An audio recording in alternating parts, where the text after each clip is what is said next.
Amados e amadas de Deus, hoje dia 25 de maio, domingo, hoje o último domingo do mês de maio. Algumas paróquias têm o costume de fazer a coroação de Nossa Senhora, então todo o nosso olhar para Maria, coroá-la como rainha, nossa rainha, a mãe de Jesus. Dia de ir à missa, não deixe de ir à missa. Nós transmitimos aqui a missa pelo YouTube às 17h30 para você que não pode ir.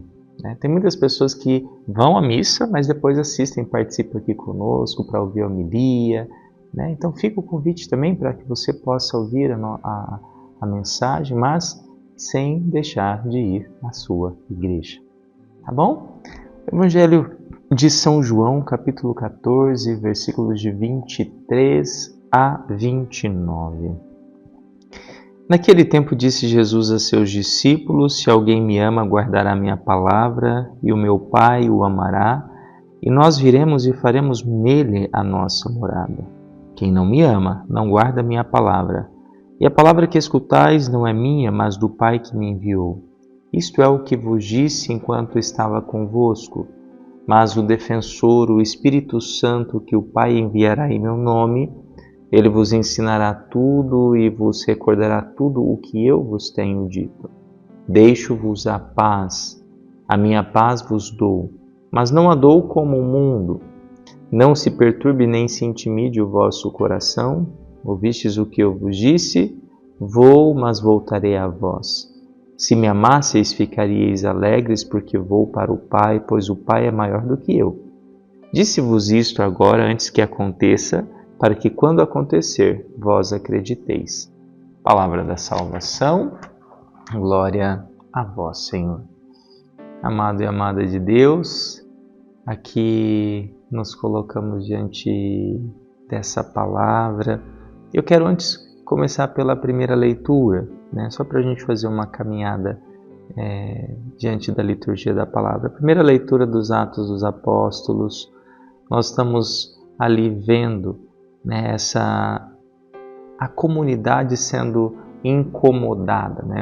Os pagãos, quando eles foram aceitos ali no grupo dos cristãos, eles começaram a ser perturbados por alguns que estavam dizendo que eles necessitavam serem circuncidados. E a circuncisão foi algo que foi deixado para trás. Não é a circuncisão que os tornava filhos de Deus, mas a fé, aceitar Jesus Cristo. E ali então, como igreja, eles já começam a organizar as suas diretrizes. E Paulo ele vai lá e fala, nós vamos apresentar aquilo que nós vamos levar em conta, aquilo que precisa ser colocado em prática da nossa parte. Aí o Salmo responsorial vem apresentar a capacidade de glorificar ao Senhor, que as nações vos glorifiquem ao Senhor, que todas as nações vos glorifiquem. E a missão dos apóstolos é levar essa palavra a todas as nações, e isso aconteceu. A nossa igreja ela é chamada católica, porque católica significa universal. A nossa igreja é universal.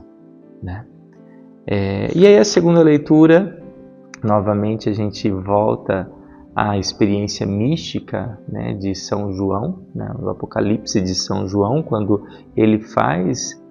a ele é concedido a visão do céu, a Jerusalém celeste, e ele fala, olha, um anjo me levou a uma montanha grande e alta, e lá ele mostrou a cidade santa a cidade santa Jerusalém, que é a Jerusalém celeste, e aí ele falou que descendo do céu de junto de Deus, brilhando a glória de Deus, ele enxergou.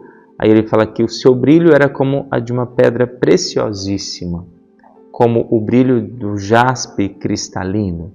Então, como que nós podemos olhar? Tanto a beleza quanto o valor é colocado. Estava cercada por uma muralha maciça e alta, e aí com 12 portas. E aqui já apresentando o quê? Os 12 apóstolos, as 12 tribos de Israel, O quanto o número 12 ele é significativo. E aí ele fala que havia 3 portas do Oriente, do Norte, do Sul, do Ocidente, ou seja, os 4 cantos, né, tinham 3 portas. E o que isso está apresentando? Né, todos os lados, né, essa igreja que está aberta para todos. Né? E aí ele vai colocar que essa muralha tinha 12 alicerces e sobre eles estavam escrito o nome dos 12 apóstolos do Cordeiro. Quando nós olhamos as igrejas elas também são construídas muito com esse olhar dos 12. Você pode olhar que às vezes vai ter 6 vitrais de um lado, 6 vitrais de outro, 12 colunas, 6 colunas de um lado, 6 colunas do outro.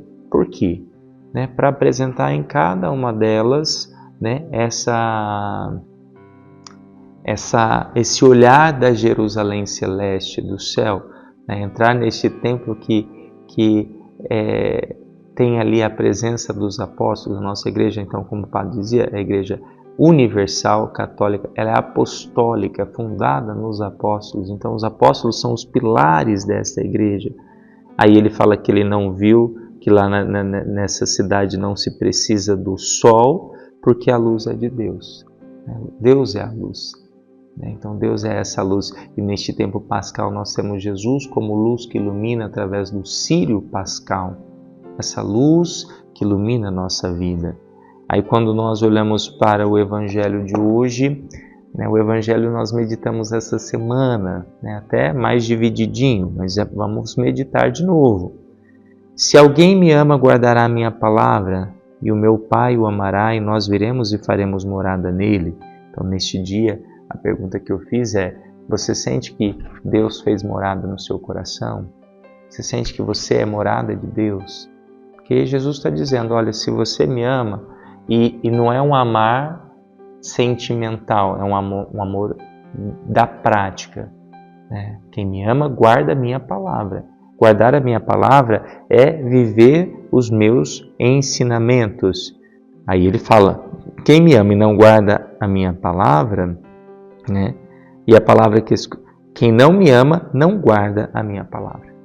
Então, o não colocar em prática os seus ensinamentos é visto, por Jesus como um não amor. Não estou amando a Deus. E a palavra que escutais não é minha, mas é o Pai que me enviou. Aí aqui, até então, ele está falando do Pai e do Filho. E aqui é apresentado o Espírito Santo, a Trindade Santa. Mas o defensor, o Espírito Santo, que o Pai enviará em meu nome, ele vos ensinará tudo e vos recordará tudo o que eu tenho dito. Então, não é só Deus Pai e Deus Filho que faz morada no nosso coração. O Espírito Santo é enviado. Então, é a morada trinitária, por isso o sinal da cruz, onde ali eu estou fazendo a bênção do Pai, do Filho e do Espírito Santo, a bênção da Trindade, porque dizendo, olha, faz morada em mim, o Deus Pai, o Deus Filho e o Deus Espírito Santo, eu sou morada do Senhor, E aí ele fala, deixe-vos a paz vos dou, não as dou como ao mundo. Ele vem nos conceder a paz. Mas aí, por que ele está falando da paz? Porque ele vai apresentar a sua despedida. Não se perturbe, nem se intimide o vosso coração. Eu vou, mas voltarei para vós. Ele está dizendo, eu deixo a paz para você, não fica perturbado, eu vou, mas eu vou voltar. Então aqui ele fala da ressurreição.